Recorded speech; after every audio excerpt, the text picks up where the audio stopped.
viaggiare con una barca a vela era un modo intelligente per farlo.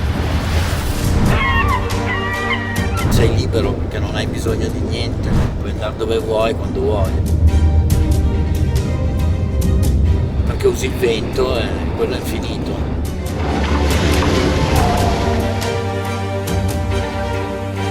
Il mondo è cambiato, non c'era niente di plastica, il mare era molto più freddo, da 25 anni a questa parte sta prendendo mezzo grado all'anno. Mezzo grado all'anno, ragazzi, è una roba folle, vuol dire che ha assorbito talmente tanto calore e adesso incomincia a buttarlo fuori. Quando vedi la curva della CO2, quello che abbiamo combinato negli ultimi 100 anni, è un bel disastro, per cui bisogna cambiare rotta. Bisogna cambiare la cultura, bisogna che la gente sia messa al corrente.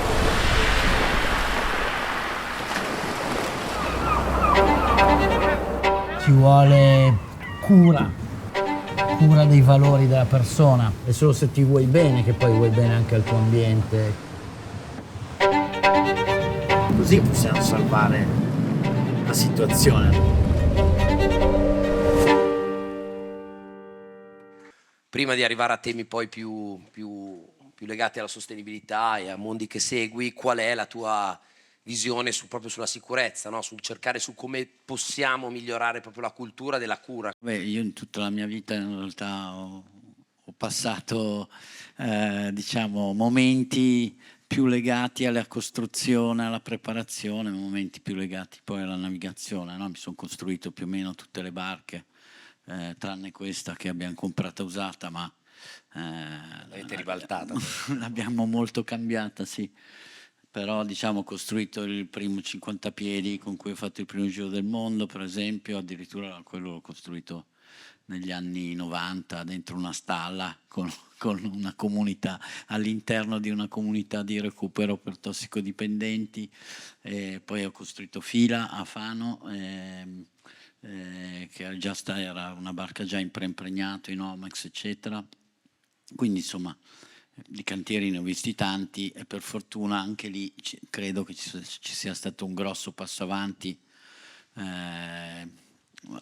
proprio rispetto alla cura della persona, alla protezione, all'utilizzo delle maschere. Non vi nascondo che quando ero giovane, ragazzino, cioè le maschere proprio non si vedevano neanche col binocolo, mentre devo dire oggi c'è, almeno per quanto ci riguarda, una sensibilità completamente diversa, perché la gente è più al corrente, più preparata, è più attenta e questo sicuramente ha molto senso. Altro elemento che abbiamo raccontato, l'innovazione, no? Tu sei sempre da questo punto di vista avanti chilometri, no? Beh sì, sicuramente l'innovazione e la ricerca comunque della performance, di essere più performanti è qualcosa che mi ha sempre interessato molto, è qualcosa che ha molto senso anche perché io sono convinto che appunto in realtà tutti i nostri problemi, se hanno una speranza di essere risolta, questa speranza è legata comunque alla tecnologia, all'efficienza, all'imparare a fare le cose senza sprecare prima di tutto l'energia. Quindi l'idea di appunto poter avere delle performance del genere con una barca a vela è qualcosa che magari 30 anni fa era impensabile. E tra l'altro tutto questo lavoro l'hai fatto con un grande attenzione appunto a sostenibilità, ricerca, perché magari raccontiamo un po'. Ma diciamo che mi è capitato di conoscere un grande scienziato che fra l'altro lavora al CNR all'Università di Pisa e tramite lui alla fine 2 anni fa, 3 anni fa abbiamo deciso di imbarcare questa macchina che analizza la CO2 dell'acqua in superficie ed è stato un esercizio molto importante, molto interessante perché ci ha permesso proprio di vedere in tempo reale come le varie zone del mondo sono impattate in maniera diversa, no? Purtroppo per esempio il Mediterraneo è sicuramente un mare che non sta per niente bene, e questo perché tendenzialmente è molto abitato, c'è molta attività umana, è un mare chiuso, è un mare che non ha tanto volume perché comunque è relativamente piccolo, e quindi la quantità di CO2 sulle coste, diciamo, da Gibilterra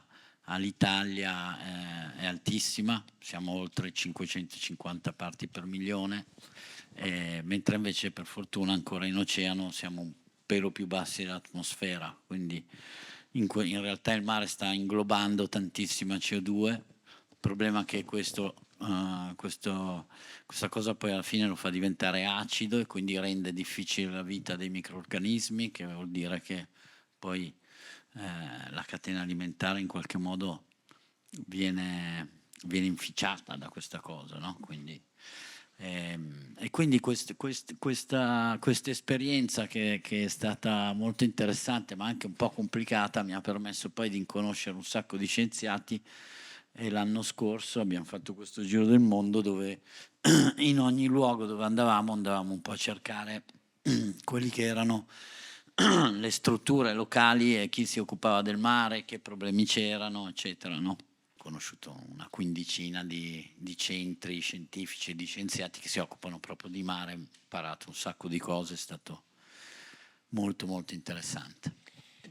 Beh, su questo credo che torniamo un po' al tema della cultura, no? Perché alla fine hai raccontato bene, no? Bisogna sempre cercare di raccontare, di sensibilizzare la gente da questo punto. E questo è un tema che noi sulla sicurezza sul lavoro lo affrontiamo ogni giorno. Poi sì, sicuramente purtroppo non basta, Certo. non basta, bisogna anche incominciare a fare delle cose più concrete. Noi come esperimento e come un po' dimostrazione da appunto 2 anni a questa parte abbiamo trasformato il trimalano, abbiamo sbarcato il motore a scoppio, abbiamo messo un motore elettrico, una batteria, dei pannelli solari, abbiamo fatto il giro del mondo così. È stata anche quella un'esperienza pazzesca, perché chiaramente non è che non cambia niente, no? Il fatto di non avere l'energia infinita cambia un bel po' di cose.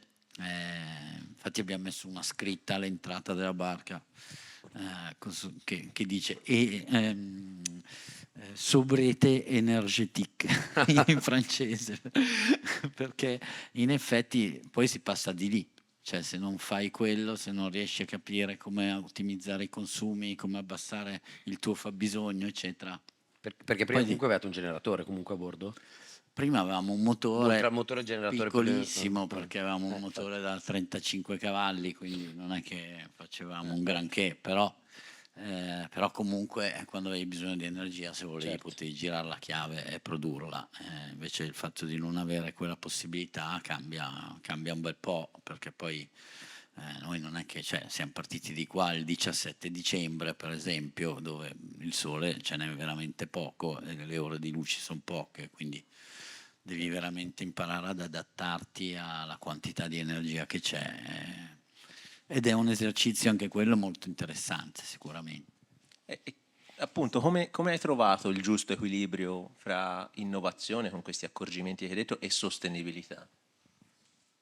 Ma sai, la sostenibilità è una parola molto vaga alla fine, no? Uno cerca di... Io penso che qualsiasi passo si faccia nella giusta direzione comunque è un buon passo alla fine.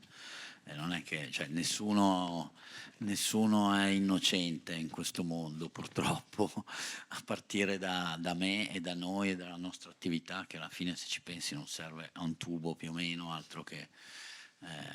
eppure ha un impatto ambientale molto importante alla fine. Quindi, detto questo, secondo me è la cosa che mi sento di poter fare è proprio cercare di essere un po' all'avanguardia nella ricerca di modi e di sistemi per ottimizzare i consumi, per consumare sempre meno e per cercare di abbassare l'impatto di qualsiasi cosa.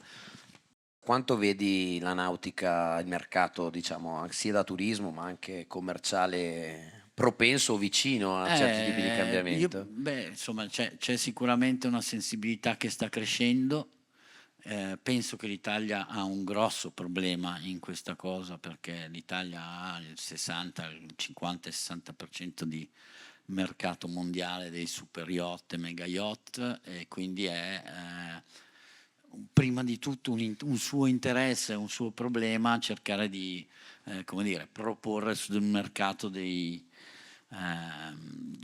soluzioni e dei prodotti che siano un po' meno, come dire, trogloditi di quelli che sono oggi, perché è certo che cercare di far appunto planare un oggetto che pesa sbagliate centinaia di tonnellate, pieno di ogni tipo di lusso, eccetera, eccetera, pensare di poterlo far navigare planando, no? È una roba che non ha molto senso. Forse bisogna incominciare a pensare di cambiare un attimo regime, no? Perché probabilmente oggi è ancora accettabile il fatto che uno vada in giro a spasso a fare il bagno e magari brucia 10.000 litri di nafta, ma probabilmente tra 10 anni o tra 15 anni sarà una roba assolutamente socialmente deplorevole, inaccettabile, per cui conviene prima di tutto alle aziende di questo mercato e di questo mondo cominciare a pensarci, perché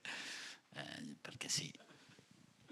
Giovanni, per noi profani che vediamo la vela in televisione, o tra un po' c'è la Coppa America, cosa ne pensi di quella manifestazione? Ma io penso che la Coppa America negli ultimi 10 anni almeno, forse anche un po' di più, ha finalmente ripreso il suo vero ruolo, che è quello di essere il faro della tecnologia sul mare, no? Per cui il fatto che siano riusciti a... Pensate che cosa è successo da quando hanno iniziato a fare la Coppa con i catamarani volanti.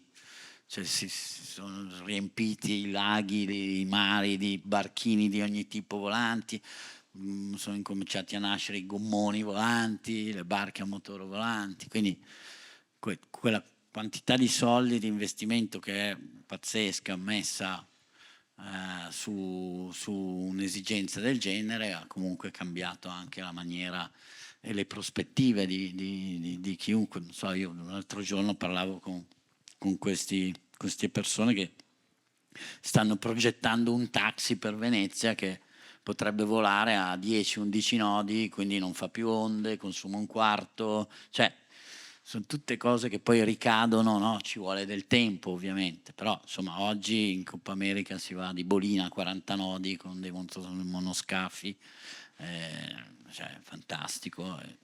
Dal mio punto di vista è molto meglio che non come succedeva magari negli anni 2000, cioè c'erano le barche disegnate dal nonno che andavano a 11 nodi di poppa e 12 cioè, al traverso e 9 di bolina, cioè, che io ero là col mio trimarano team a Mascalzone Lottino, lo usavo come boa, cioè, un po' un peccato obiettivamente.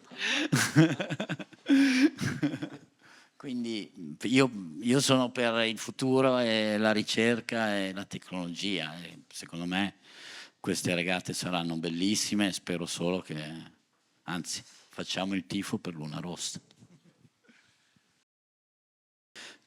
I primi 40 anni o 30 anni di carriera li ho fatti tendenzialmente correndo sempre in solitario, ma per fare una regata in solitario in realtà comunque hai un team e quindi è magari un team più piccolo, però quello che fanno loro in realtà inficia la tua regata e il tuo risultato almeno tanto quanto quello che fai tu, quindi la capacità di creare motivazione, chiarezza sugli obiettivi, eccetera, deve essere altissima, perché io mi ricordo, cioè, tu parti per una tappa del Giro del Mondo di 40 giorni, se uno dei 4 che ti sta intorno ha fatto una roba con leggerezza, eccetera, poi te la ritrovi come problema in mezzo al mare, quindi quello ti costa tantissimo, no?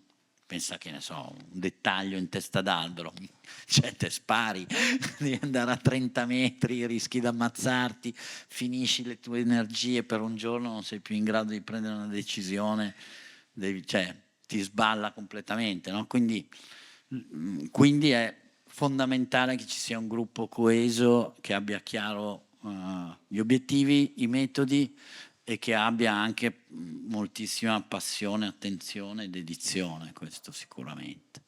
L'altra cosa che mi ha molto aiutato è che quando navighi in solitario in realtà fai una regata, passi il tempo a insultarti praticamente, a dire guarda quanto sono stato coglione, dovevo far così, invece ho fatto così, perché è proprio una condizione bellissima in cui tu non te la puoi prendere con nessuno, non c'è nessuno, e quindi ogni volta che fai un errore, di errori per forza ne fai tantissimi, in qualche modo diventa introspettivo, no? E quindi questa cosa qua ti aiuta anche moltissimo a perdonare gli altri alla fine, no? A non prendertela, a dire vabbè, tanto ormai l'errore è fatto, pensiamo a come risolvere la situazione, a come fare meglio, perché questo penso che sia in molte situazioni, spesso mi capita di vedere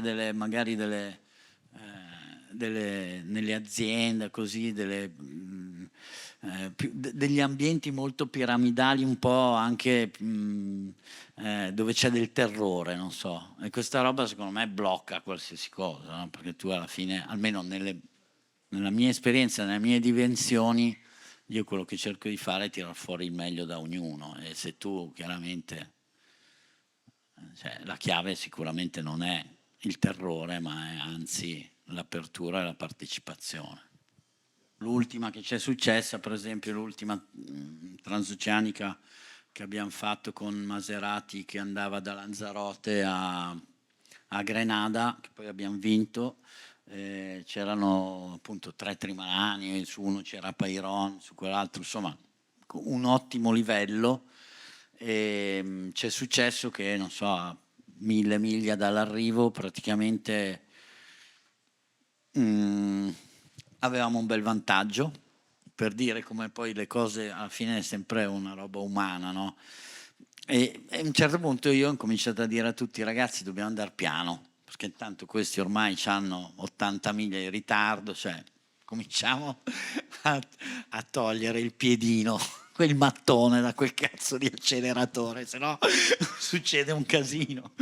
E insomma, fatto sta che invece poi quando uno è lì a timonare si fa prendere, poi andare veloce è bello e piace a tutti e tutto, insomma ci è esploso il sistema che tiene la deriva in posizione. Noi sulla deriva abbiamo un foil, quindi la barca vola anche sulla deriva. E cosa è successo? Che la deriva ha rotto il sistema, quindi una cima che la teneva giù, è andata prima tutta su, poi tutta giù, e quindi è uscita dalle guide praticamente. Cioè ci sono due incastri, uno basso all'uscita dello scafo e uno più alto, diciamo, mettiamo a un metro sopra, dove lei, la testa ovviamente non deve uscire da nessuno dei due, perché se no ti ritrovi staffare lungo 7 metri che va in giro così. E invece è uscito dal primo perché ha sfondato il fondo corsa, e quindi ci siamo ritrovati lì in mezzo al mare con 4 metri l'onda, sta deriva giù là in fondo. Ha detto, minchia, non so.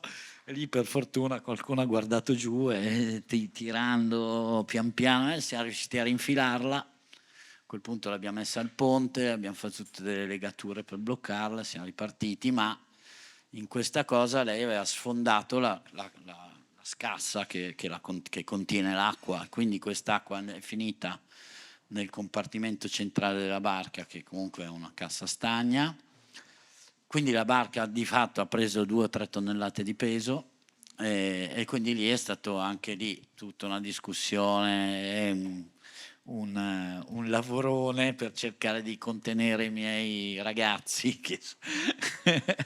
perché lì più chiaramente se inizi a orzare la barca accelera, però siccome è 2 tonnellate più pesante su 6 di peso aumenta tantissimo l'RM, distruggi qualsiasi cosa, quindi anche lì è stato difficile, perché quando a delle persone che sono allenate per andare sempre a chiodo gli chiedi di andare piano, è forse una delle cose più difficili del mondo.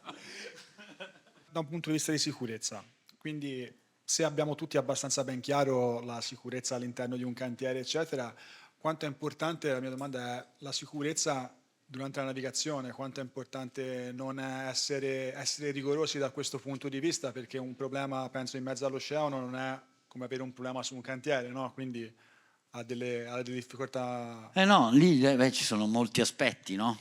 Chiaramente, almeno a mio modesto punto di vista, una barca del genere, per esempio, ecco, il motore con la sicurezza non c'entra niente, nel senso che con una barca del genere, anche col motore a scoppio, non ci fai un tubo, perché in mezzo al mare bastano 20 nodi di vento che, cioè anche con i 40 cavalli che avevamo prima, 4 cilindri, eccetera, non riesci neanche a mettere la prua al vento. Quindi la sicurezza passa per forza per essere in grado di manovrare in maniera efficiente a vela, perché invece a vela sviluppi una quantità di potenza demenziale che addirittura ti permette di andare a 40 nodi, no? Quindi sei molto più evolutivo, riesci a fare qualsiasi cosa, se devi risalire il vento lo risali. Cioè l'idea che su una barca a vela la sicurezza è girare la chiave e accendere il motore, secondo me è una roba che non ha senso. Poi ognuno la vede come la vede, ovviamente, no? Però, e dopodiché c'è tantissimi tipi di sicurezze diverse, nel senso, ovviamente il primo pericolo è perdere qualcuno in mare. Purtroppo sulle barche veloci è anche molto difficile decidere cosa fare, perché per esempio se ti leghi però finisci in mare a 30 nodi, rimane lì la colonna vertebrale praticamente, quindi forse è meglio non essere legati.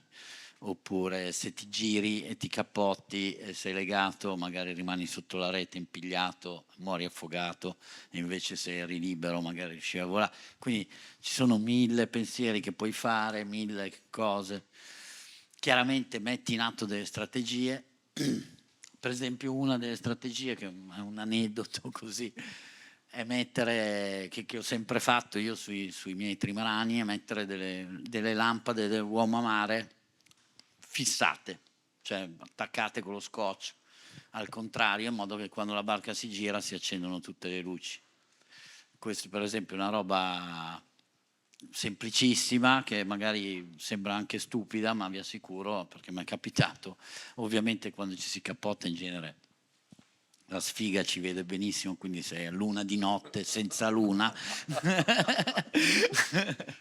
E comunque il fatto di avere anche 2 o 3 lampade che si accendono ti può cambiare la vita, no? Perché vedi tutto, stai nuotando sott'acqua, c'è una barca sulla testa, cioè avere una luce accesa cambia.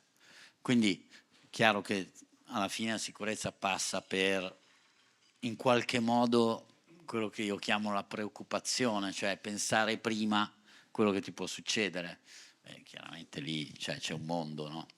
La paura innanzitutto è una buona compagna di vita in generale. In genere uno ce l'ha prima di partire, poi una volta che parti ti passa. Oppure ce l'hai magari durante un incidente grosso, eccetera, ma non è mai una paura, come dire, paralizzante, non è panico, è semplicemente dire, cioè, voglio vedere stavolta come ce la caviamo, ma insomma, in genere l'importante appunto è preoccuparsi prima e cercare di mettere in atto tutte le strategie per aumentare, per cercare di gestire gli imprevisti alla fine.